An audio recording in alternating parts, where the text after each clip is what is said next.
Malaysia akan memberikan keutamaan kepada keperluan bahan api domestik sebelum menyalurkan sebarang lebihan bekalan kepada Australia. Apa istimewanya keadilan?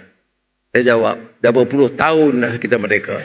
Yang saya boleh jamin satu, saya tak curi. Saya tak guna kuasa saya sebagai Perdana Menteri dan telah berempas pulas begitu lama nak kayakan diri saya atau keluarga saya. Saudara-saudara, saudara minta saya bersedia dicalonkan lagi tahun 2029.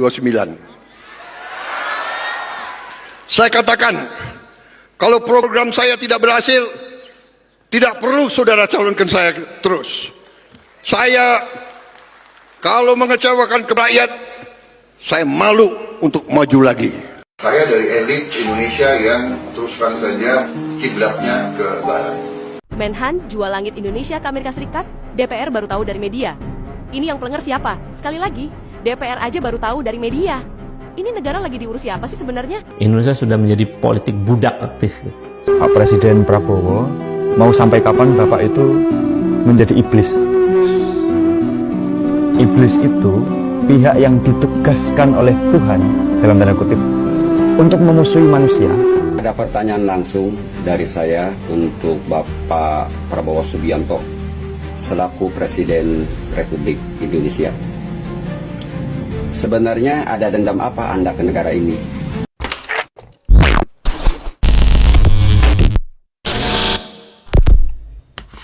Hai, halo geng. Assalamualaikum warahmatullahi wabarakatuh. Berjumpa kembali dengan saya, Zainal Story. Sebelum video ini saya mulai, gimana kabarnya kalian semua? Semoga semua yang menonton video ini baik-baik saja, dimurahkan rezekinya, selalu berpikiran yang positif dan dijauhkan dari mara bahaya oleh Tuhan Yang Maha Esa. Dalam beberapa kesempatan, Perdana Menteri Malaysia, Datuk Seri Anwar Ibrahim menegaskan bahwa sebuah negara harus berdiri dengan kekuatan sendiri, bukan bergantung pada tekanan ataupun kepentingan pihak luar. Pernyataan ini langsung jadi perhatian di kawasan, apalagi ketika banyak negara sedang diuji soal kedaulatan, konsisten, kebijakan, dan keberpihakan pada rakyat. Di Indonesia sendiri, publik mulai mempertanyakan arah kebijakan para pejabat. Apakah benar-benar untuk rakyat atau justru lebih cenderung pada kepentingan tertentu? Dengan kejadian-kejadian viralnya di media sosial di negara jiran, pemimpin Indonesia Prabowo Subianto bergabung dengan Amerika, maka Datuk Seri Anwar Ibrahim berdiri tegak dan memberitahukan kepada masyarakatnya dan memberikan kejujuran hatinya para pejabat-pejabat dan juga Perdana Menteri Malaysia. Apakah ini bentuk sebuah sindiran ataupun ini hanya untuk membanggakan rakyat Malaysia? Macam mana videonya? Jom kita simak dulu bersama-sama. Malaysia akan memberikan keutamaan kepada keperluan bahan api domestik sebelum menyalurkan sebarang lebihan bekalan kepada Australia. Perdana Menteri Datuk Seri Anwar Ibrahim berkata Petroleum Nasional Berhad Petronas memberi jaminan bahawa bekalan berkenaan mencukupi untuk penggunaan dalam negara manakala sebarang lebihan akan disalurkan kepada rakan yang boleh dipercayai seperti Australia. Ketika ini Malaysia mengimport gas, terutamanya gas asli cecair LNG dari Australia yang telah mengulangi komitmennya untuk mematuhi perjanjian bekalan sedia ada. Kerjasama itu disifatkan sebagai perkongsian seimbang yang berasaskan kepercayaan serta komitmen bersama. I did express our concern on the issue of diesel because our supply is inadequate in the medium term. But in terms of fuel, we have obtained an assurance from Petronas that once the domestic requirements are met, there is clearly some excess, and we given an assurance that the priority will be to Australia. Datuk Seri Anwar berkata demikian pada sidang media bersama rakan sejawatnya, Anthony Albanese di Putrajaya. Beliau yang juga Menteri Kewangan menjelaskan bahawa pengaturan sedemikian mencerminkan betapa pentingnya persefahaman bersama antara negara rakan, khususnya apabila kedua-dua negara saling bergantung antara satu sama lain untuk sumber strategik. For both of our nations as there is right around the globe. But Australia is very confident that we, of course, will fulfil the contracts that we have here with Malaysia because we regard that security as being so important for our relationships in the region. Selain memperkukuh kerjasama tenaga, Malaysia Australia juga memberi perhatian kepada aspek keterjaminan makanan. Pertemuan dua hala ini juga menyaksikan pemeteraian Memorandum Persefahaman MOU antara Jabatan Kemajuan Islam Malaysia JAKIM dan Jabatan Pertanian, Perhutanan dan Perikanan Australia dalam mempertingkatkan akses pasaran serta memperkukuh kerjasama sekuriti makanan antara kedua-dua negara.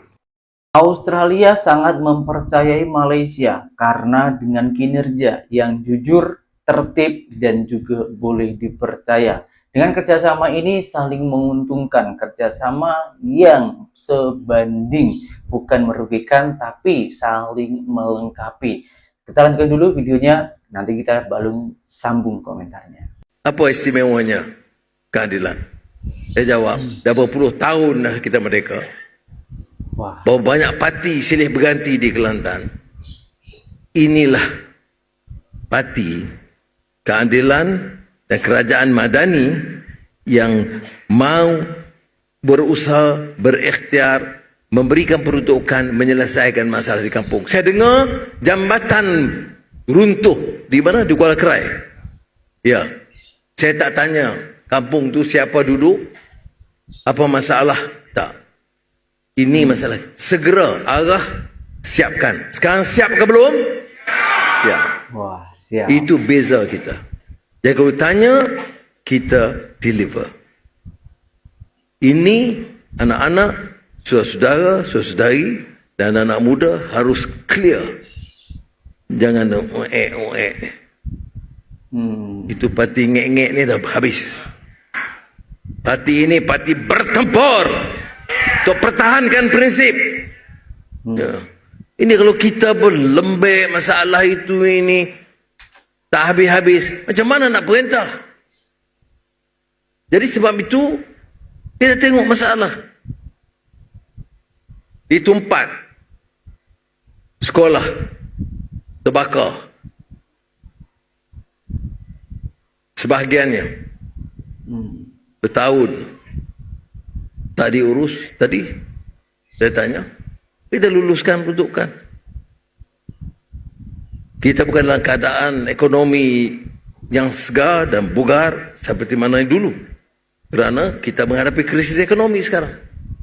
Saya tak tahu, mungkin Zafrul ada singgung sikit tadi. Ya. Tetapi untuk masalah rakyat di bawah, kita ambil perhatian.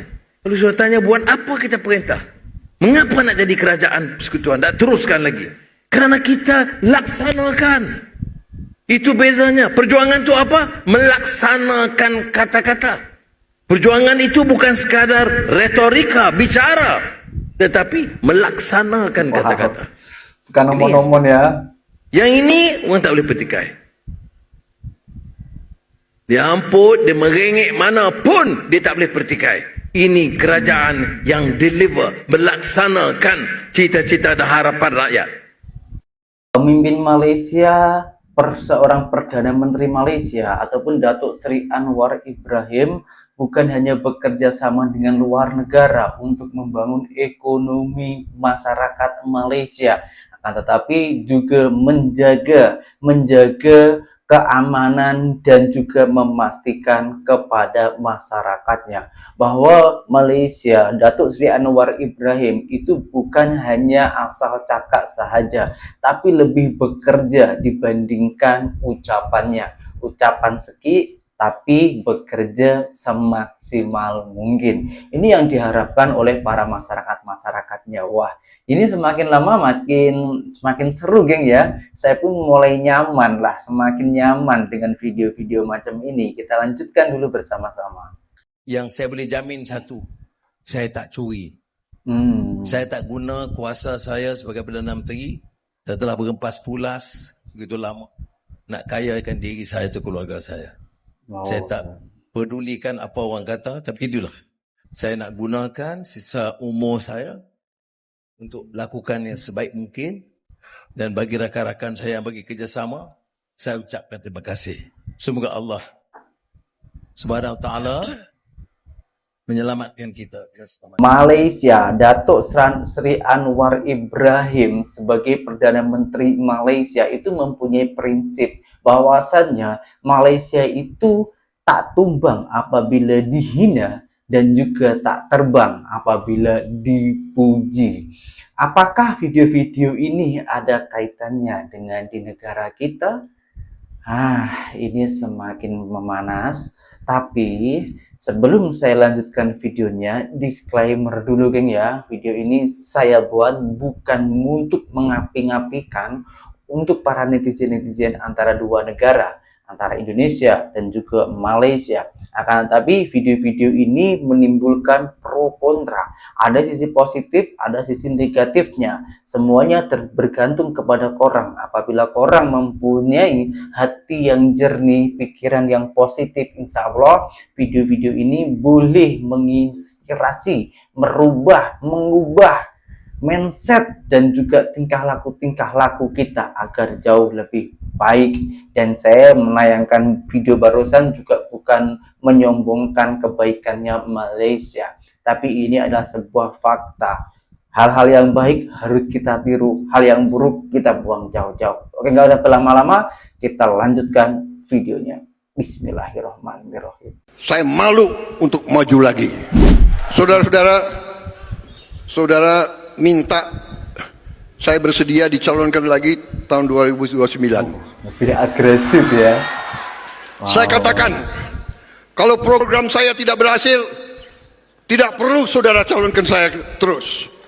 Saya kalau mengecewakan ke rakyat, saya malu untuk maju lagi. Anjay. Dari kecil saya hanya ingin melihat Indonesia hebat. Sumpah saya. Sumpah loh ini ya. Makanya dari elit Indonesia yang terus terang saja kiblatnya ke barat. We are a westernized elite. Kiblatnya ke barat. Kagum ke barat. Itu apa ya? Kita besarnya di alam itu. Jadi saya besar di alam bahwa nilai-nilai barat itulah nilai-nilai modern. Dan bahwa kalau kita mau maju, kita harus westernisasi. Okay, so Gita, who I understand is going to run for president, and Prabowo is the other candidate who graduated from American school. So what does it mean? It means that Prabowo is very pro-American. He's been to American high school. He went to American grade school. I mean, he's been going to American school all his life. He went to Special Forces. He was in Fort Benning, Fort Bragg. I'm pro-American. Until recently, I was an investor in California in a big way, in the oil business. Yes, the U.S. will be a privileged partner with Gurinder administration.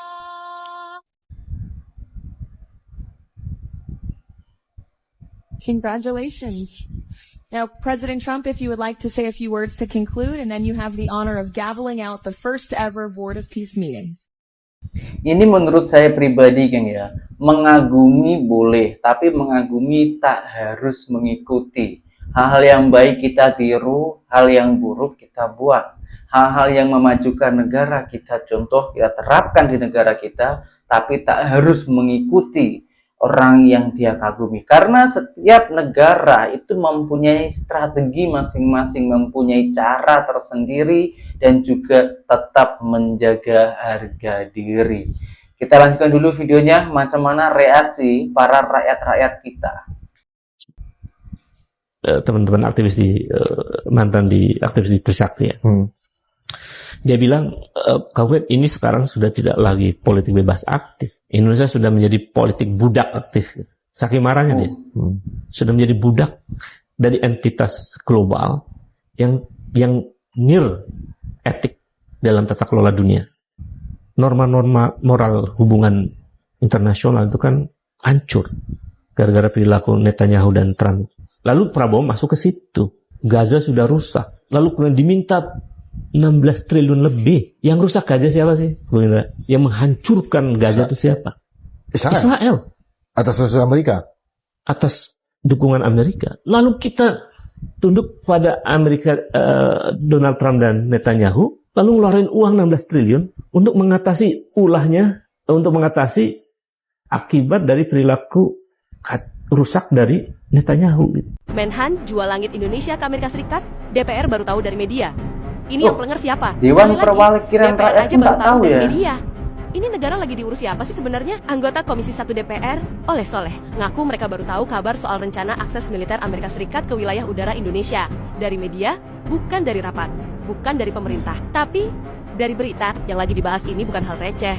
Tapi ini soal langit Indonesia, bro. Tapi kok bisa wakil rakyat malah ketinggalan info? Terus yang ngatur-ngatur beginian siapa? TNI penjaga kedaulatan, DPR penjaga kebijakan. Tapi kenapa semua kecolongan? Yang pelenger siapa sebenarnya? Satu hal lagi, hari ini Safri Syamsuddin berani jual langit Indonesia, besok-besok mau jual apa lagi?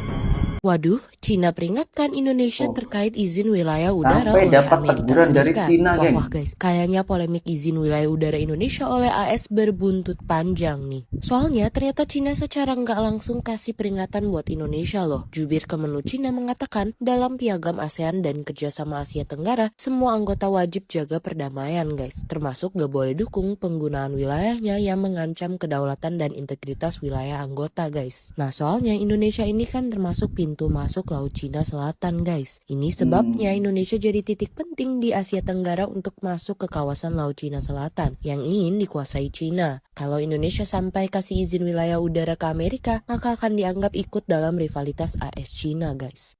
Cina memperingatkan Indonesia supaya tidak memberi izin udara kepada Amerika. Kalian pasti ingat dalam kasus bandara di Morowali yang dipergunakan oleh Cina. Ada bandara yang tiba-tiba bebas keluar masuk orang Cina. Kalian pasti ingat kan? Ini dalam kasus ini kita harus hati-hati. Karena bisa saja petinggi-petinggi Indonesia, ya kan, khususnya Menteri Pertahanan, memberikan izin udara kepada Amerika. Kita tidak tahu apa tekanan yang diberikan Amerika. Tiba-tiba sudah ditandatangan. Jadi kepada wakil rakyat DPR, ya kan, terus memantau. Karena jika Indonesia memberi izin kepada Amerika udara, maka ini bahaya besar. Nah, coba bayangkan teman-teman. Ketika Amerika mau melawan Cina, kan dekat itu dengan Cina, digunakanlah udara Indonesia. Seperti dipergunakan orang-orang Arab, negara-negara Teluk untuk berperang dengan Iran. Tahu kan maksud saya? Jadi ketika nanti Amerika marah kepada negara-negara di Asia, maka akan menggunakan tempatnya di Indonesia. Seperti Arab Saudi, Bahrain, yang pangkalan udara digunakan untuk menyerang Iran. Yang rugi siapa? Indonesia. Amerika jauh di sana. Jadi ini sangat berbahaya. Dan Cina memperingatkan ini tidak sesuai dengan prinsip-prinsip negara ASEAN. Tidak boleh negara-negara ASEAN memberikan ruang untuk merugikan pihak ketiga. Nah, ini teman-teman bahaya nih. Kita berharap kepada Menteri Pertahanan sekarang, Pak Safri. Ingat kan, Pak Safri yang membebaskan bandara Morowali ketika digunakan oleh Cina. Jadi jangan sampai nanti ada bandara lain digunakan untuk kepentingan Amerika. Ya kan? Bahaya nggak teman-teman? Coba bayangkan. Kita dijadikan tumbal oleh Amerika. Jadi teman-teman, kita berharap kepada pemerintah Indonesia, DPR, mewanti-wanti, mengontrol apa yang dilakukan oleh Menteri Pertahanan dan Pak Prabowo. Supaya udara Indonesia tidak diberi izin untuk Amerika. Tidak ada kepentingan kita, ya kan? Nah, kalau bisa kita belajar bagaimana membuat drone dan rudal. supaya negara-negara luar takut kepada kita. Ini enak saja Indonesia dibikin sebagai tempat apa namanya itu. Wah, ini lagi panas lagi cuy. Pak Presiden Prabowo, mau sampai kapan Bapak itu menjadi iblis? Iblis itu pihak yang ditugaskan oleh Tuhan, dalam tanda kutip, untuk memusuhi manusia, supaya manusia ini bersatu melawan iblis. Wah, ini Iblis generasi musuh Rocky bersama Gerung nih, geng. untuk meningkatkan keimanan manusia. Pak Prabowo, di dalam watak kekuasaannya, itu selalu melakukan sesuatu yang rasanya pengen dimusuhi oleh rakyat Indonesia. Hati-hati, yang dilakukan Pak Prabowo itu sebenarnya adalah cara untuk mempersatukan rakyat Indonesia supaya punya musuh bersama. Kan memang syarat untuk bersatu adalah punya musuh bersama. Public enemy. Nah, apakah Pak Prabowo itu sadar sedang melakukan itu? Sedang melakukan bahwa seperti iblis, menjadikan diri musuh bersama agar masyarakat itu bersatu. Masyarakat ini kompak, masyarakat ini solid. Saya pribadi tidak menyarankan Pak Prabowo untuk menjadi sebagaimana iblis kepada manusia. Karena rakyat itu pengen menyayangi pemimpinnya. Betul. Rakyat itu pengen kalau lihat pemimpinnya itu kagum, terpana. Bukan justru kok ngomongin ini ya. Kuwi ngomong dipikir ora ya. Masalah genting kok bisa-bisanya ngomongin soal genteng. Kita kan nggak mau jadi rakyat yang nggak bangga dengan pemimpinnya. Dan kebanggaan kita pada pemimpin itu tidak diukur dari seberapa banyak pemimpin kita itu dijilat sama anak buahnya. Tidak seberapa banyak pemimpin kita diolah sama pemimpin negara lain. Enggak. Pemimpin yang kita banggakan adalah pemimpin yang satu dalam pikiran, perasaan, perkataan, dan perbuatan. Sebagaimana yang telah dijelaskan di dalam Falsafah Caturmurti Raden Mas Panji Sesokartono, salah satu guru bangsa, salah satu guru Soekarno. Ada pertanyaan langsung dari saya untuk Bapak Prabowo Subianto selaku Presiden Republik Indonesia. Sebenarnya ada dendam apa Anda ke negara ini? Wow. Sepertinya negara ini diambang kehancuran. Seperti ramalan Anda bahwa Indonesia akan bubar tahun 2030. Jangan-jangan Anda sendiri sebagai eksekutornya. Tanda-tanda kehancuran itu sudah mengarah. Seperti Anda hamburkan uang per hari 1 triliun demi makan gratis. Anda sendiri mungkin tahu makanan itu banyak terbuang, mubazir. Dan Anda seolah-olah tak peduli. Kas negara dipaksa kosong. Demi apa ini? Demi kehancuran yang akan terjadi di depan mata. Dana pendidikan dikurangi 40%. Dana kesehatan juga dikurangi 11 juta. Kartu BPJS KIS juga dinonaktifkan. Pajak kendaraan naik 70%. Apa Anda tidak tahu kehidupan rakyat hari demi hari semakin sulit dan menjerit? Anda malah mencari panggung global. Demi apa? Anda juga sangat reaksioner. Setiap kritik Anda balas dengan pidato. Pidato lagi. Kalau Anda tidak mau dikritik, berarti jadilah Anda sebagai bos di suatu perusahaan. Jangan jadi seorang presiden. Karena seorang presiden, karena negara ini bukan milik perorangan, juga kelompok. Anda hanya pengelola uang rakyat yang dikumpulkan dari pajak rakyat. Bener Jadi juga, jangan buat suka-suka kau kelola uang negara ini, uang rakyat ini. Pemulihan bencana Sumatera kabarnya sampai sekarang penanganannya bagaimana? Ini mewakili suara Anda lebih rakyat suka memberikan dana 17 triliun kepada Donald Trump untuk box office. Padahal Amerika Serikat, Donald Trump yang langsung mendukung, mensupport terjadinya genosid terhadap rakyat Palestina. Sampai sekarang. Anda juga sering menuduh kepada kami yang mengkritik Anda sebagai antek-antek asing. Pertanyaannya, siapakah yang menjadi antek-antek asing? Anda jangan pura-pura tidak tahu. Rakyat menangis. mencari lapangan kerja susah. Malah Anda lebih percaya kepada bawahan Anda sendiri. ABS, asal Bapak senang. Siklus kebohongan terus dilanjutkan oleh Anda. Sebagaimana kebohongan yang dilakukan oleh pendahulumu, gurumu, Bapak Jokowi Widodo. Itulah mengapa Anda tidak menginginkan rakyat Indonesia cerdas. Kebodohan sengaja dipelihara agar rakyat diam dan tunduk untuk menjadi mesin politik berikutnya. Jika agama dijadikan landasan, maka kenyataannya mungkin tidak seperti ini. Agama hanya sebagai lipstik dan jadi alat jualan.